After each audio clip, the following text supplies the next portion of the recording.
सभी को नमस्कार। मैं राहुल बर्डा। यूट्यूब के इस ऑनलाइन प्लेटफॉर्म पर आप सभी का तहे दिल से हार्दिक स्वागत है।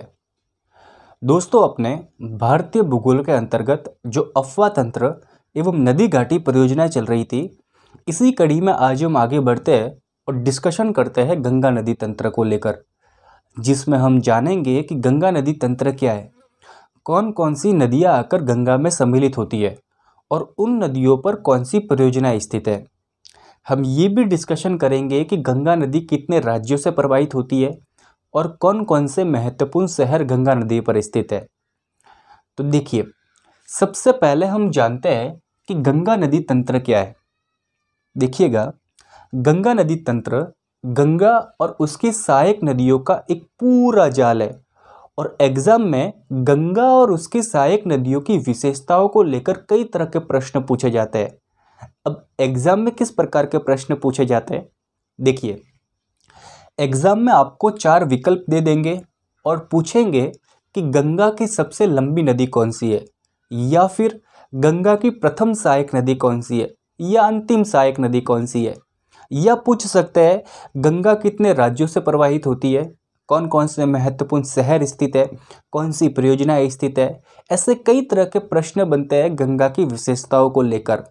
इन सभी इंपॉर्टेंट फैक्ट्स को आज के टॉपिक में हम पूरा कवर करेंगे। आइए, सबसे पहले हम जानते हैं गंगा नदी क्या है, क्योंकि ये जानना सबसे इम्पोर्टेंट है, तभी आपको ये टॉपिक समझ में आएगा।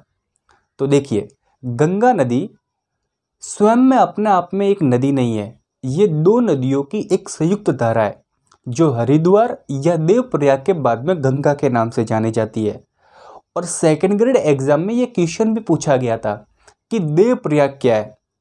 तो देखिए, देवप्रयाग 2 नदियों का एक संगम स्थान है। अब वो 2 नदियां कौन सी है, इसको थोड़े हम बाद में कवर करेंगे, थोड़ा सस्पेंस बनने रहने दीजिए। आज हम गंगा नदी को 2 डिवाइडों में डिस्कशन करेंगे। किस प्रकार से पढ़ेंगे, देवप्रयाग के पहले गंगा नदी की क्या स्थिति रहती है और देवप्रयाग के बाद में गंगा नदी की क्या स्थिति रहती है, कुछ इस प्रकार से पढ़ेंगे ताकि गंगा नदी आपको समझने में आसानी रहे, है ना। तो देखिए, सबसे पहले हम गंगा नदी की कुछ बेसिक इन्फॉर्मेशन के बारे में डिस्कशन करते हैं। सबसे पहले तो आप सभी को पता है कि गंगा नदी जो है ये भारत की सबसे लंबी नदी है और सबसे बड़ी नदी है। इसकी जो कुल लंबाई है वो 2525 किलोमीटर है और इसका जो अफवाह क्षेत्र है वो 6.61 वर्ग किलोमीटर है। ठीक है, मैं यहाँ पर लिख लेता हूँ। ये बेसिक इन्फॉर्मेशन है जो एग्जाम में कई दफ़ा पूछा जाता है। देखिएगा,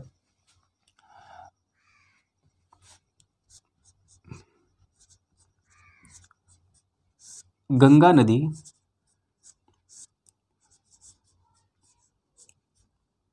भारत की सबसे बड़ी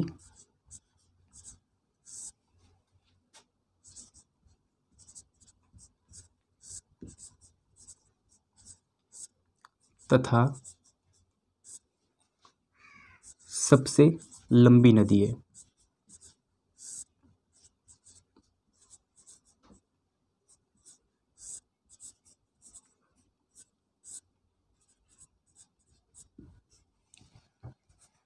इसकी कुल लंबाई की अगर मैं बात करूं तो इसकी जो कुल लंबाई है वो है 2525 किलोमीटर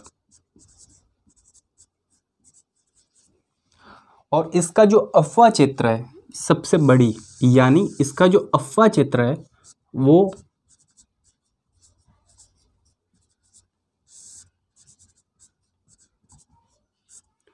8.61 वर्ग किलोमीटर। ये कई दफ़ा ऐसे क्वेश्चन जो है वो एग्जाम में पूछे जाते हैं, तो इनको आपको ध्यान में रखना है, ये इंपॉर्टेंट फैक्ट्स है। ये भी जानना आपको जरूरी है कि गंगा नदी जो है वो उत्तराखंड में 5 प्रयागों का निर्माण करती है। अब वो 5 प्रयाग कौन से है, देखिए, विष्णु प्रयाग, नंद प्रयाग, कर्ण प्रयाग, रुद्र प्रयाग और देव प्रयाग।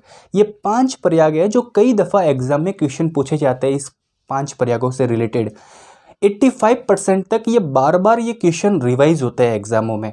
देखिएगा, मैं आपको यहाँ पर 5 प्रयाग लिखवा देता हूँ। विष्णु प्रयाग,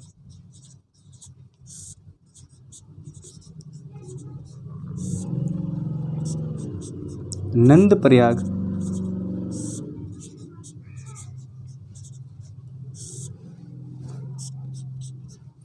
कर्ण प्रयाग,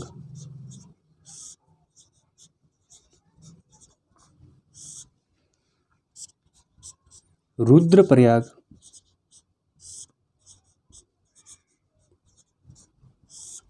और अंतिम प्रयाग आता है देव प्रयाग। और देव प्रयाग के बाद में गंगा नदी के नाम से जानी जाती है। इसके बारे में हम आगे मैप में पढ़ेंगे। अब देखिए, प्रयाग, प्रयाग का मतलब क्या है? दो नदियों का संगम स्थान। ठीक है, विष्णु प्रयाग यानी ये भी दो नदियों का एक संगम स्थान है। नंद प्रयाग ये भी दो नदियों का संगम स्थान है। इसी तरह से कर्ण प्रयाग, रुद्र प्रयाग और देव प्रयाग, ये सभी जो है ये दो नदियों का संगम स्थान है। अब वो दो नदियाँ कौन सी है, इनको हम मैप के थ्रू समझते हैं। देखिएगा, एक बार इसका स्क्रीनशॉट ले लीजिए, फिर हम आगे डिस्कशन करते हैं।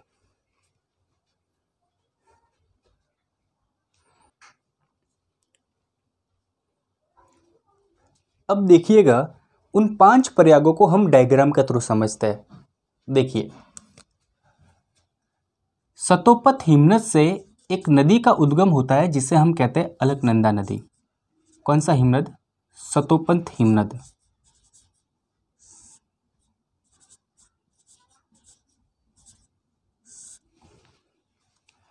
यहीं से अलकनंदा नदी का उद्गम होता है। ये यहाँ से बहती हुई आगे बढ़ती है और देव प्रयाग के बाद में अलकनंदा नदी जो है ये गंगा के नाम से जानी जाती है। और फरक्का के बाद में ये नदी दो धाराओं के रूप में विभक्त हो जाती है। पहली धारा जो बांग्लादेश में जाती है और बांग्लादेश में इसे पद्मा के नाम से जानते हैं, और दूसरी धारा जो वितरिका के रूप में निकलते हैं और वितरिका के रूप में निकलती है, इसे हुगली नदी के नाम से जानते हैं,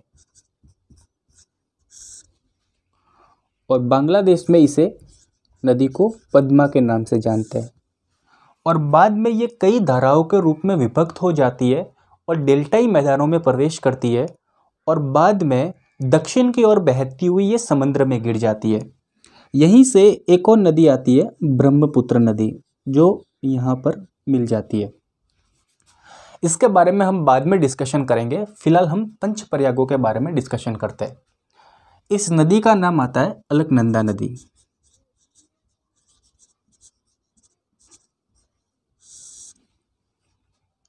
इसी अलकनंदा नदी पर एक प्रमुख तीर्थ स्थल है जिसे हम कहते हैं बद्रीनाथ। इंपॉर्टेंट बात है, ध्यान में रखिएगा, आप एग्जाम में प्रश्न पूछा गया है। यहीं से एक नदी आती है जिसे हम कहते हैं धौलीगंगा नदी। धौलीगंगा नदी यहाँ से आगे बढ़ती है और अलकनंदा में आकर सम्मिलित हो जाती है। कौन सी नदी? धौलीगंगा नदी।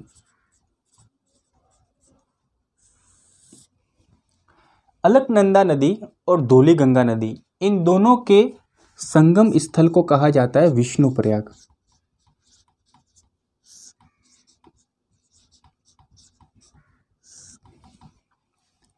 यहीं से एक और नदी आती है, नंदाकिनी नदी। नंदाकिनी नदी आकर अलकनंदा में आकर सम्मिलित हो जाती है। इस नदी का क्या नाम है? नंदाकिनी। अलकनंदा और नंदाकिनी, इन दोनों के संगम स्थल को कहा जाता है नंद प्रयाग।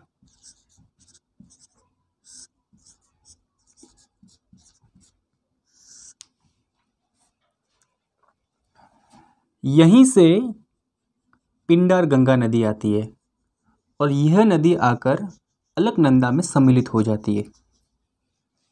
इस नदी का नाम आता है पिंडार गंगा।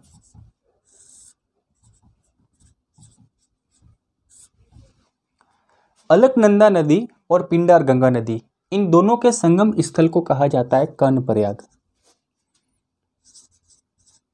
कर्ण प्रयाग।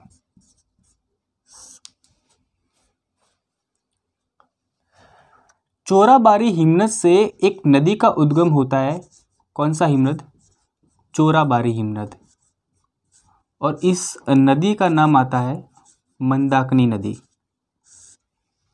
मंदाकिनी नदी यहाँ से आगे बढ़ती है और ये बहती हुई अलकनंदा में आकर सम्मिलित हो जाती है। ये बात आप ध्यान में रखिएगा कि मंदाकिनी नदी पर ही एक प्रमुख तीर्थ स्थल है जिसे हम कहते हैं केदारनाथ।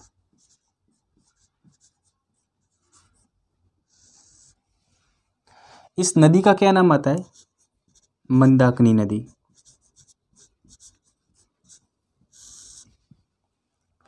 अलकनंदा नदी और मंदाकिनी नदी, इन दोनों के संगम स्थल को कहा जाता है रुद्रप्रयाग। रुद्रप्रयाग। गंगोत्री हिमनद से एक नदी का उद्गम होता है और उस नदी का नाम आता है भागीरथी नदी। यहां से भागीरथी नदी आगे बढ़ती है और ये बहती हुई अलकनंदा में आकर सम्मिलित हो जाती है। और फिर देखिएगा, इस नदी का नाम आता है भागीरथी नदी।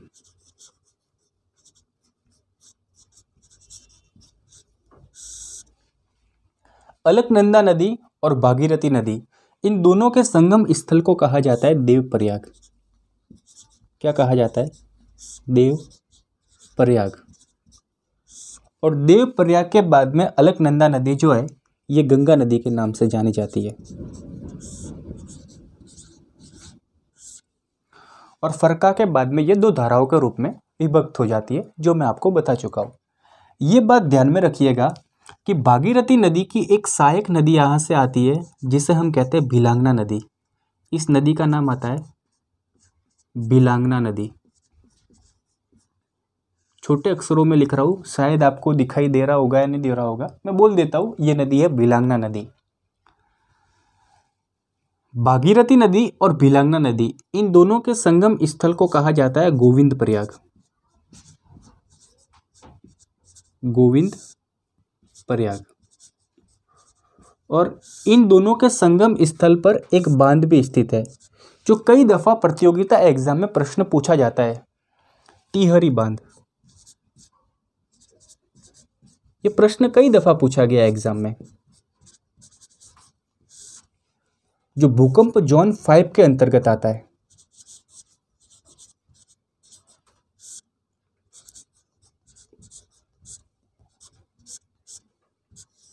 ये ध्यान रखिएगा।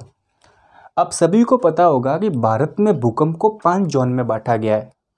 जिस स्थान पर भूकंप की गति तीव्रता सबसे अत्यधिक होती है उस क्षेत्र को भूकंप जोन 5 के अंतर्गत आता है, और यहाँ पर भूकंप की तीव्रता सर्वाधिक है, इसलिए इस बांध को भूकंप जोन 5 के अंतर्गत आता है। ये ध्यान रखिएगा। तो ये कुछ इंपॉर्टेंट बात है पंचप्रयागों से रिलेटेड। अब हम डिस्कशन बाद में करेंगे देवप्रयाग के बाद की स्थिति। मैंने आपको बताया देवप्रयाग के पहले गंगा नदी की क्या स्थिति रहती है, वो मैं आपको डिस्कशन किया। तो इसको एक बार समझ लीजिए, स्क्रीनशॉट ले लीजिए, फिर मैं आपको आगे डिस्कशन बताता हूँ इसके बाद में।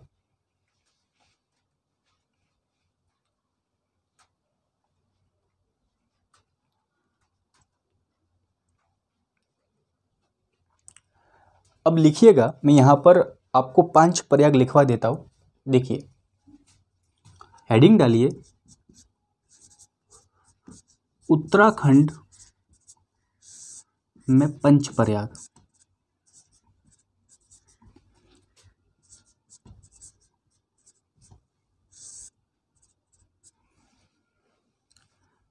पहला प्रयाग बनता है विष्णु प्रयाग।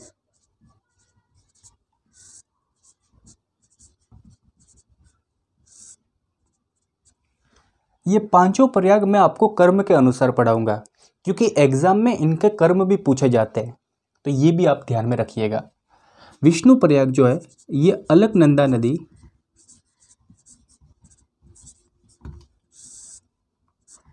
और धौली गंगा नदी, इन दोनों के संगम स्थल को कहा जाता है। विष्णु प्रयाग के बाद में आता है नंद प्रयाग।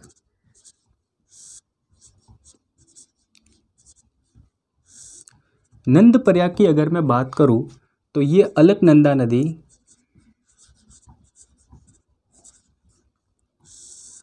और नंदाकिनी नदी,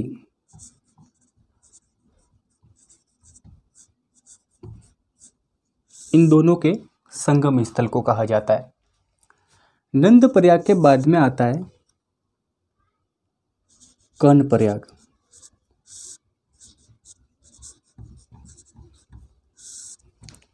और कर्ण प्रयाग जो है ये अलकनंदा नदी और पिंडार गंगा नदी, अलकनंदा नदी, ये ध्यान रखिएगा, लिख लेता हूँ वापिस से।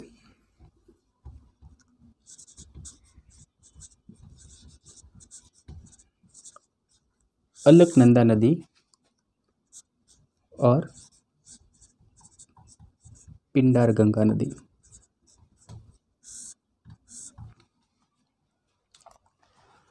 चौथा प्रयाग आता है रुद्र प्रयाग।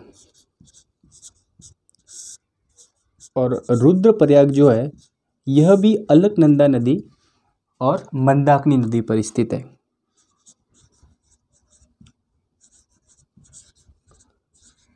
अलकनंदा नदी और मंदाकिनी नदी,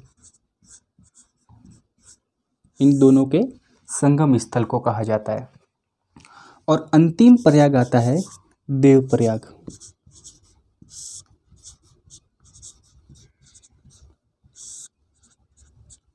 और देव प्रयाग जो है ये अलकनंदा नदी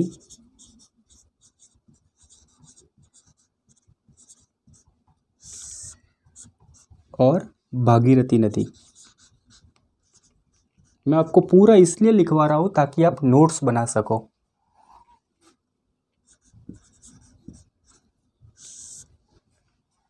इन दोनों के संगम स्थल को कहा जाता है। मैंने आपको ये भी बताया था कि अलकनंदा नदी जो है उस पर एक प्रमुख तीर्थ स्थल है बद्रीनाथ, और मंदाकिनी नदी पर भी एक प्रमुख तीर्थ स्थल है केदारनाथ। मैंने आपको ये भी बताया था कि भागीरथी नदी की एक सहायक नदी आती है जिसे हम कहते हैं बिलांगना नदी। भागीरथी नदी और बिलांगना नदी के संगम स्थल को कहा जाता है गोविंद प्रयाग। और इन्हीं दोनों के संगम स्थल पर एक बांध भी स्थित है, टिहरी बांध, जो एग्जाम में कई दफ़ा क्वेश्चन पूछा गया है। ये टिहरी बांध जो है ये भूकंप जोन 5 के अंतर्गत आता है, ये भी बात आप ध्यान में रखिएगा। तो इसका एक बार स्क्रीनशॉट ले लीजिए, फिर हम आगे डिस्कशन करते हैं। इसके बाद में हम जानेंगे कि गंगा नदी जो है वो कितने राज्यों से प्रवाहित होती है और कौन कौन से महत्वपूर्ण शहर गंगा नदी पर स्थित है। और फिर बाद में देव प्रयाग के बाद की स्थिति को लेकर डिस्कशन करेंगे, जिससे आपको ये समझने में आसानी रहेगी कि कौन सी परियोजना कौन से राज्य में स्थित है ना। तो देखिए, अब इसका स्क्रीनशॉट ले लीजिए, फिर हम आगे डिस्कशन करते हैं।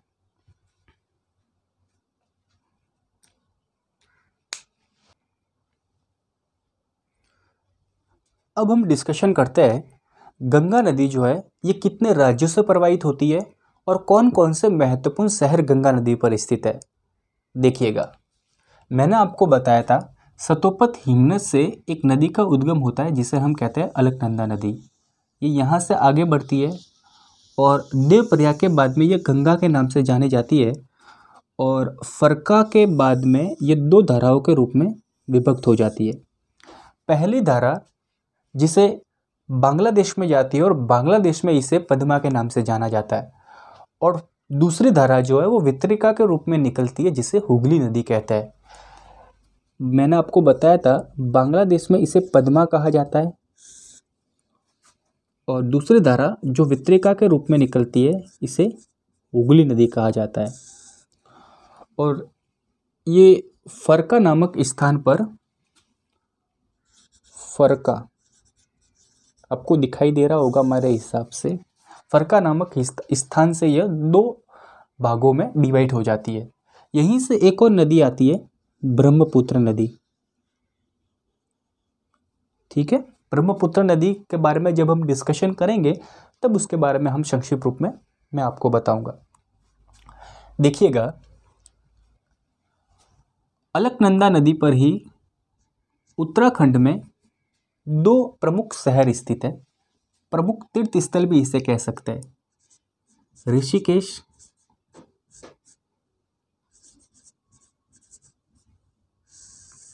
और हरिद्वार।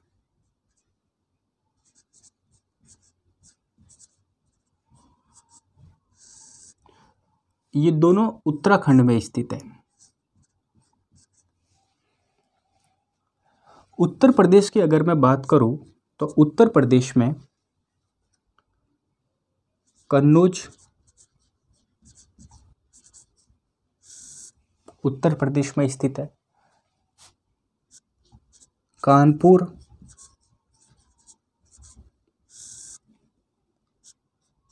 इलाहाबाद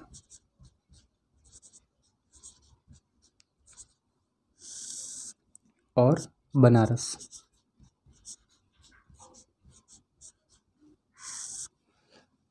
ये जो शहर है ये उत्तर प्रदेश में स्थित है, यूपी में। बिहार की अगर मैं बात करूं तो बिहार में छपरा, बक्सर,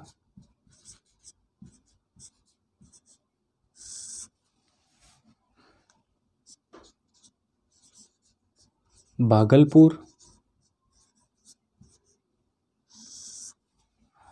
और पटना भी बिहार में स्थित है।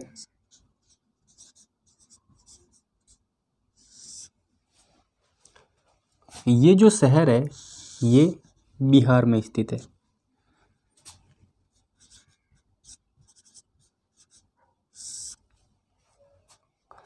वेस्ट बंगाल की अगर मैं बात करूं तो वेस्ट बंगाल में मुर्शिदाबाद,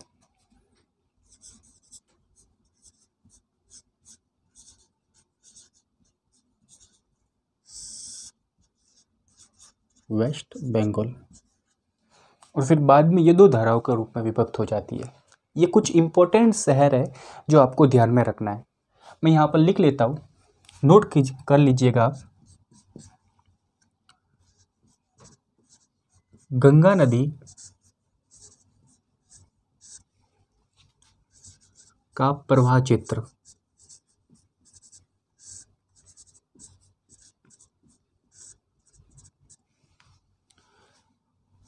ये कितने राज्यों से प्रवाहित होती है? ये 5 राज्यों से प्रवाहित होती है भारत में। देखिए, उत्तराखंड,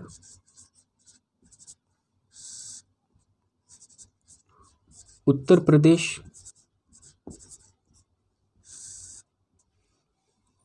बिहार, झारखंड और पश्चिमी बंगाल।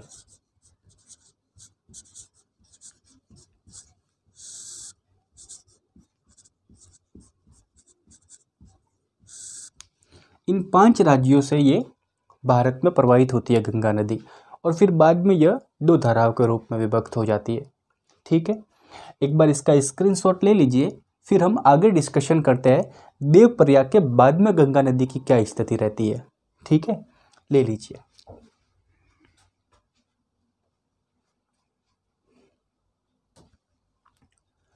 अब हम देखते हैं कि देवप्रयाग के बाद में गंगा नदी की क्या स्थिति रहती है, कौन कौन सी नदियां आकर गंगा में सम्मिलित होती है और उन नदियों पर कौन सी परियोजना और कौन से बांध स्थित है।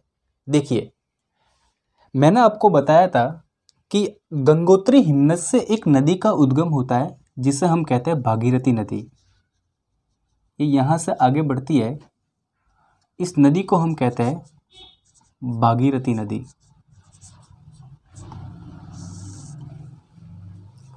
और सतोपत हिमनद से एक नदी का उद्गम होता है जिसे हम कहते हैं अलकनंदा नदी।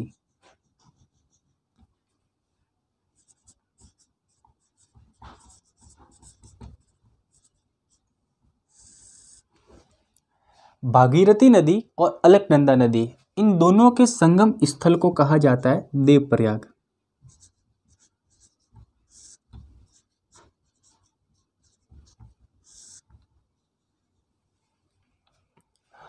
और देवप्रयाग के बाद में ये जो नदी है ये गंगा नदी के नाम से जानी जाती है।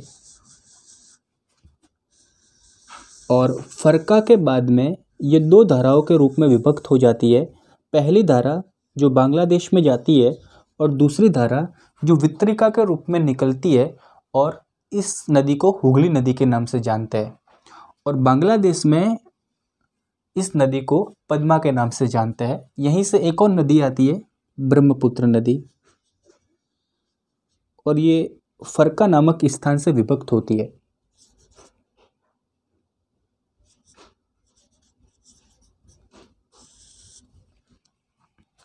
यहाँ पर देखिएगा, अलकनंदा नदी जो है, इस अलकनंदा नदी पर एक बांध स्थित है जिसे हम कहते हैं विष्णुगढ़ पीपलकोटी बांध। विष्णुगढ़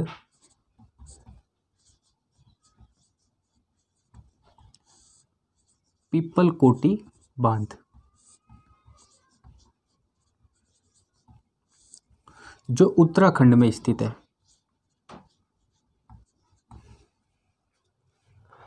और देवप्रयाग के बाद में ये जो नदी है ये किसके नाम से जानी जाती है?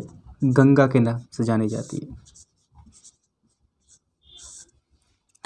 अब यहाँ से थोड़ा ध्यान दीजिएगा, गंगा नदी की प्रथम सहायक नदी यहाँ से आती है जिसका नाम है रामगंगा नदी, और ये गंगा नदी में आकर सम्मिलित हो जाती है।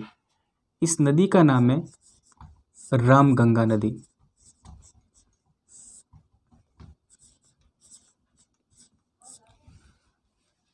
गंगा की प्रथम सहायक नदी, गंगा की प्रथम सहायक नदी। और इसी नदी पर एक परियोजना स्थित है जिसे हम कहते हैं रामगंगा परियोजना। रामगंगा परियोजना,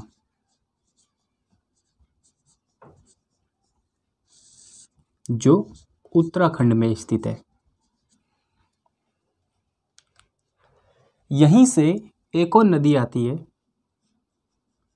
घाघरा नदी, और ये गंगा में आकर सम्मिलित होती है। इस नदी को हम कहते हैं घाघरा नदी। इसी घाघरा नदी की एक सहायक नदी आती है, काली नदी, और इसी काली नदी पर एक परियोजना स्थित है। इस नदी को कहते हैं काली नदी।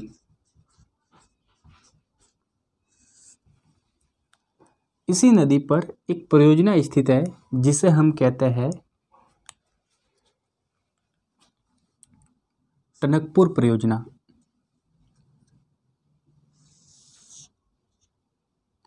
ये ध्यान रखिएगा यहाँ पर, टनकपुर परियोजना।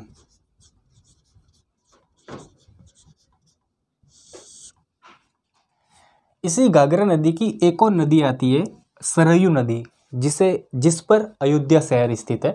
ये ध्यान रखिएगा, इतना डीप में एग्जाम में प्रश्न नहीं पूछेंगे, ठीक है। यहीं से एक और नदी आती है, गंडक नदी,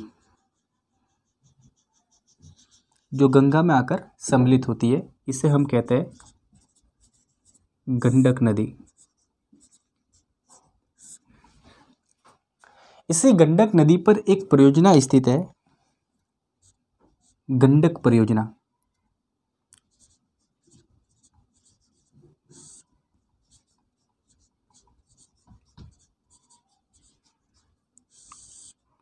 जो बिहार और नेपाल की संयुक्त परियोजना है।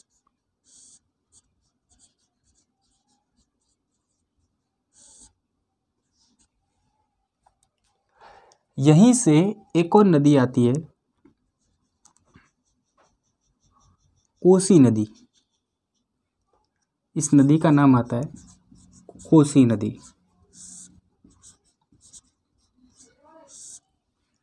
और इसी कोसी नदी पर एक परियोजना स्थित है जिसे हम कहते हैं पंचेश्वर परियोजना। इंपॉर्टेंट है, एग्जाम में बहुत बार प्रश्न पूछा गया है। पंचेश्वर परियोजना। और गंगा नदी की जो अंतिम सहायक नदी आती है दार्जिलिंग पहाड़ियों से, जिसे हम कहते हैं महागंगा नदी। महागंगा नदी गंगा की अंतिम सहायक नदी।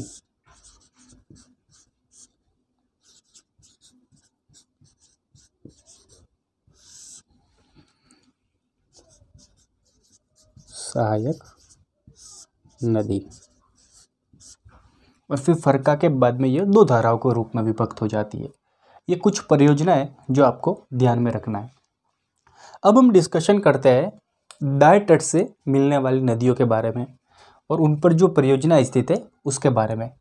देखिएगा, यहीं पर एक हिमनद है यमुनोत्री।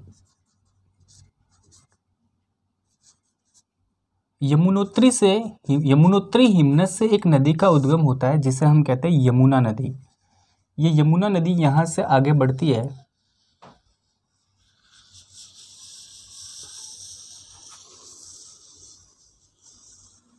और फिर ये इलाहाबाद के जीजीपुर नामक स्थान पर जाकर ये गंगा में आकर सम्मिलित होती है।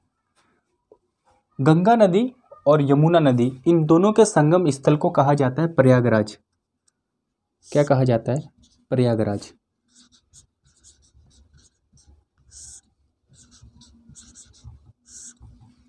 और ये गंगा में सम्मिलित होती है गीजीपुर नामक स्थान, गीजीपुर। और इस नदी का नाम है यमुना नदी।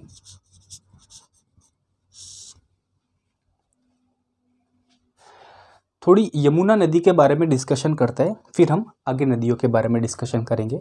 देखिएगा, जानापाव की पहाड़ी से एक नदी का उद्गम होता है जिसे हम कहते हैं चंबल नदी। जानापाव की पहाड़ी, और यहीं से चंबल नदी आगे बढ़ती है, फिर ये राजस्थान में प्रवेश करती है और फिर ये इटावा में जाकर यमुना में जाकर मिल जाती है। चंबल नदी, इस नदी का क्या नाम है? चंबल नदी। ध्यान दीजिएगा, चंबल नदी पर ही मध्य प्रदेश में एक बांध स्थित है जिसे हम कहते हैं इंदिरा गांधी सागर बांध, जिसे हम कहते हैं गांधी सागर बांध, जो मध्य प्रदेश में स्थित है। फिर ये राजस्थान में प्रवेश करती है।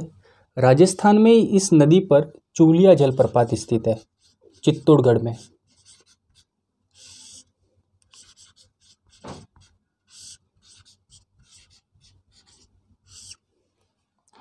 राजस्थान में दो बांध स्थित है, राणा प्रताप सागर बांध, राणा प्रताप सागर बांध,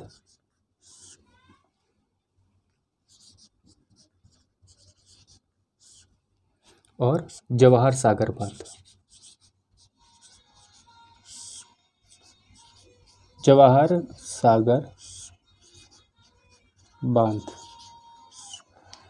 ठीक है। यह दोनों राजस्थान में स्थित है। चंबल नदी में यहां से एक नदी आती है पार्वती नदी, और यहीं से एक और नदी आती है काली सिंध नदी।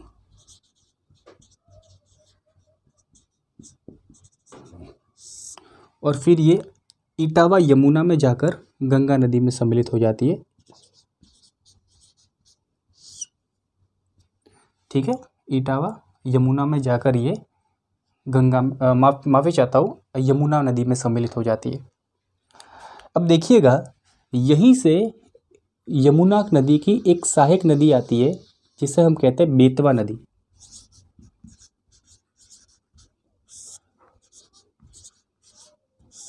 और इसी नदी पर एक बांध स्थित है जिसे हम कहते हैं माता टीला बांध,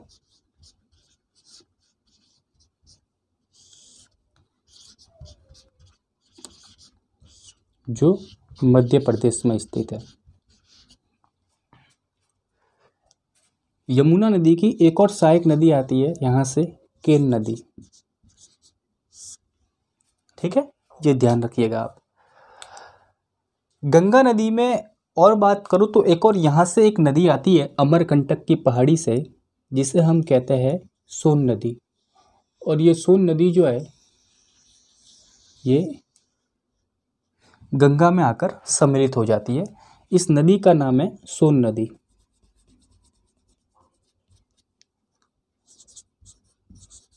अमरकंटक की पहाड़ी,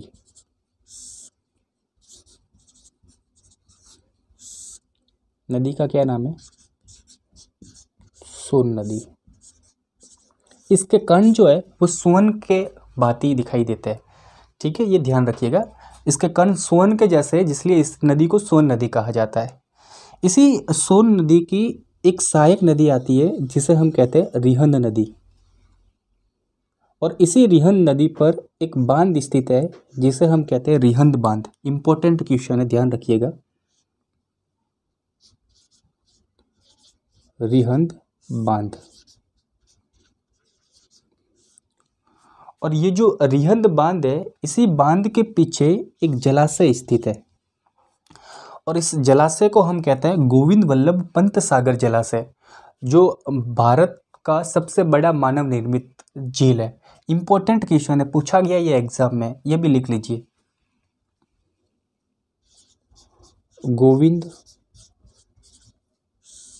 वल्लभ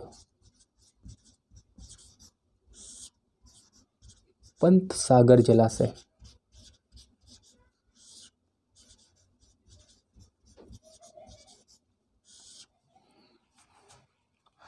जो भारत का सबसे बड़ा मानव निर्मित झील है, इसको हम बाद में देखेंगे।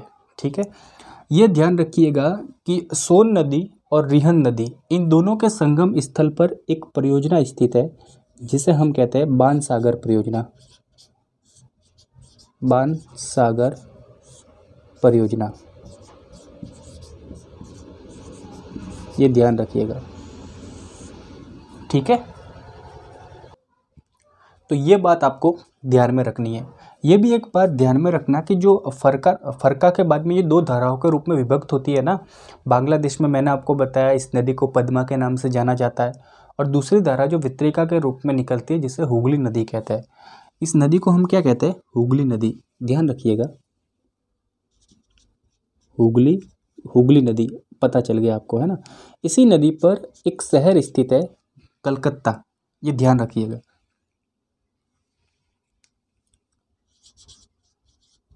कलकत्ता शहर इसी नदी पर स्थित है।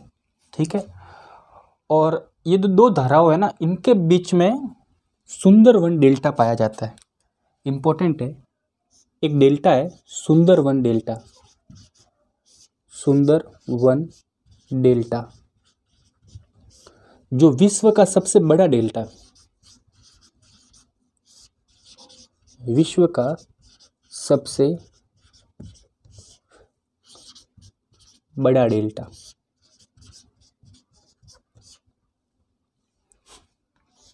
ठीक है, ये बात ध्यान में रखिएगा। ये प्रश्न एग्जाम में पूछा गया था कि विश्व का सबसे बड़ा डेल्टा कौन सा है? सुंदरवन डेल्टा, है ना। एक बार इसका स्क्रीनशॉट ले लीजिए, फिर हम आगे डिस्कशन करते हैं। गंगा नदी तंत्र, इसको मैं एक बार लिखवा देता हूँ, आपको नोट्स टाइप लिखवा देता हूँ ताकि आपको याद करने में और समझने में आसानी रहे। लिख लीजिए, इसका स्क्रीनशॉट ले लीजिए।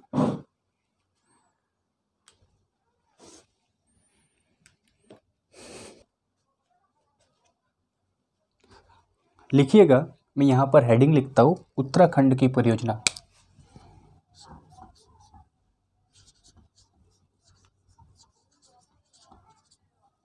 उत्तराखंड की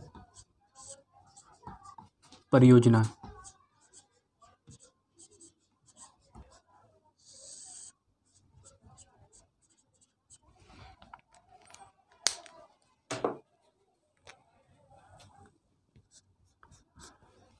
मैंने आपको बताया था टिहरी बांध,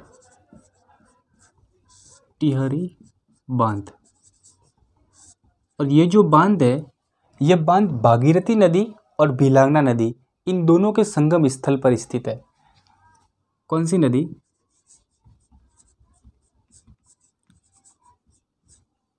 भागीरथी नदी तथा भिलांगना नदी।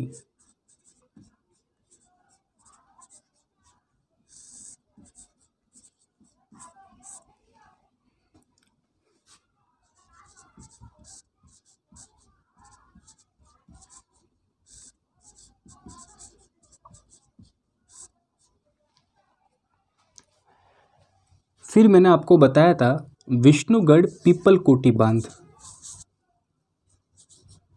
ये कौन से नदी पर स्थित है, जरा बताइए? विष्णुगढ़ पीपलकोटी बांध।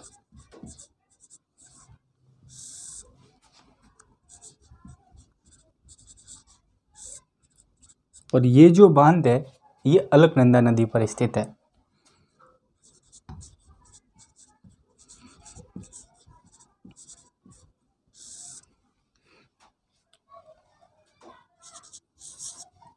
रामगंगा परियोजना,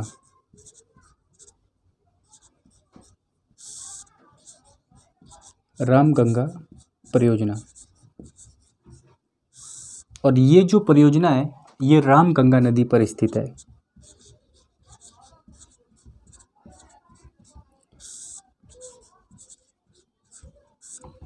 और मैंने आपको बताया था कि ये जो रामगंगा नदी है ये गंगा की सबसे पहली सहायक नदी है, गंगा की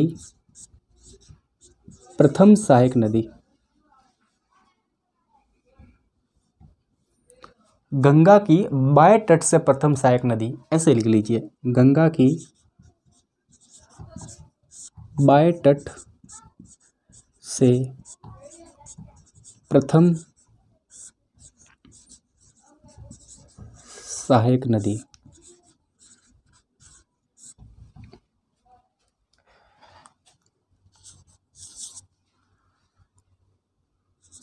टनकपुर परियोजना, टनकपुर परियोजना। और ये जो परियोजना है ये काली नदी पर स्थित है। और ये जो काली नदी है ये काली नदी घाघरा की सहायक नदी है।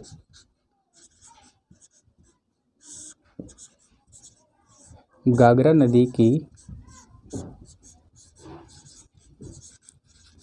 सहायक नदी। और ये जो घाघरा नदी है इसी घाघरा नदी की एक सहायक नदी आती है जिसे हम कहते हैं सरयू नदी। और इसी सरयू नदी पर एक शहर स्थित है अयोध्या, लिख लीजिए, सरयू नदी। और इस नदी पर कौन सा शहर स्थित है? अयोध्या शहर।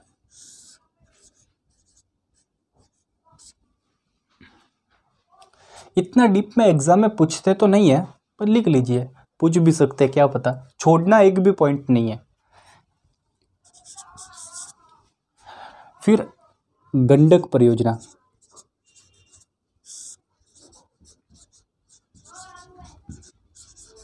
और मैंने आपको बताया था कि ये जो गंडक परियोजना है यह परियोजना गंडक नदी पर स्थित है।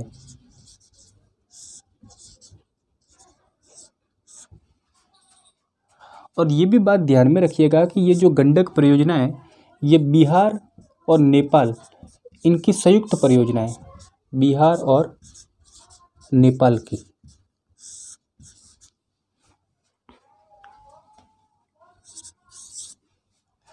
फिर मैंने आपको बताया था पंचेश्वर परियोजना, पंचेश्वर परियोजना।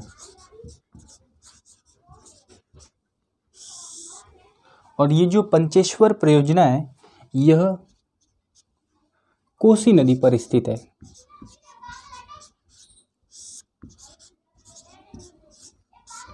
ये ध्यान रखिएगा आप, ठीक है। चलिए फिर आगे भी मैंने बहुत कुछ आपको परियोजनाएं बताई थी। यमुना नदी की एक सहायक नदी आती है चंबल नदी, है ना, उस पर भी बांध स्थित है, उसके बारे में भी डिस्कशन किया था। कुछ बांध और है इम्पोर्टेंट जो आपको लिखवाना चाहूँगा मैं यहाँ पर। ये जो मैंने आपको परियोजना और बांध बताई है जो उत्तराखंड से रिलेटेड है, ठीक है। यहाँ पर इसके अलावा और मैं यहाँ पर कुछ बांधे लिखता हूँ, उसको आप ध्यान में रखिएगा। ये तो है ना, यहाँ से ये उत्तराखंड से रिलेटेड है, ठीक है। ये इसके नीचे लिखता हूँ, ध्यान रखिएगा। एक बांध आता है माता टीला बांध,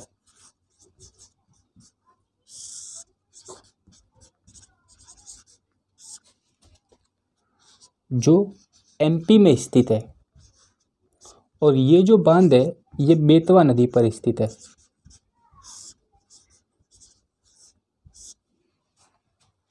मैंने आपको बताया था कि रिहंद नदी पर एक बांध स्थित है जिसे हम कहते हैं रिहंद बांध।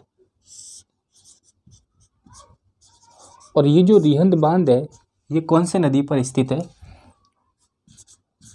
रिहंद नदी पर स्थित है।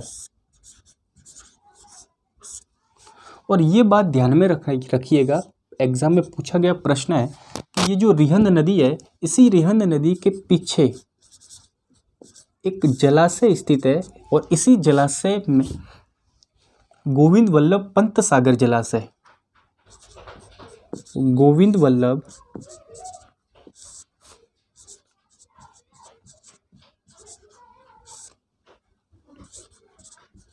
पंत सागर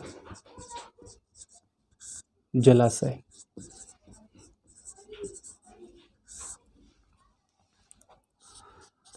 जो भारत का प्रथम, जो भारत का लिख लीजिए, यहाँ पे मैं लिखा देता हूँ यहाँ पर,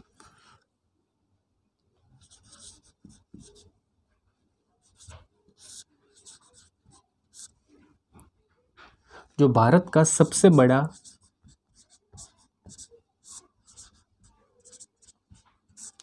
मानव निर्मित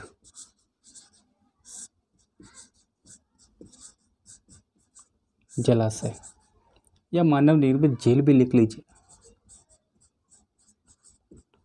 झील, ठीक है।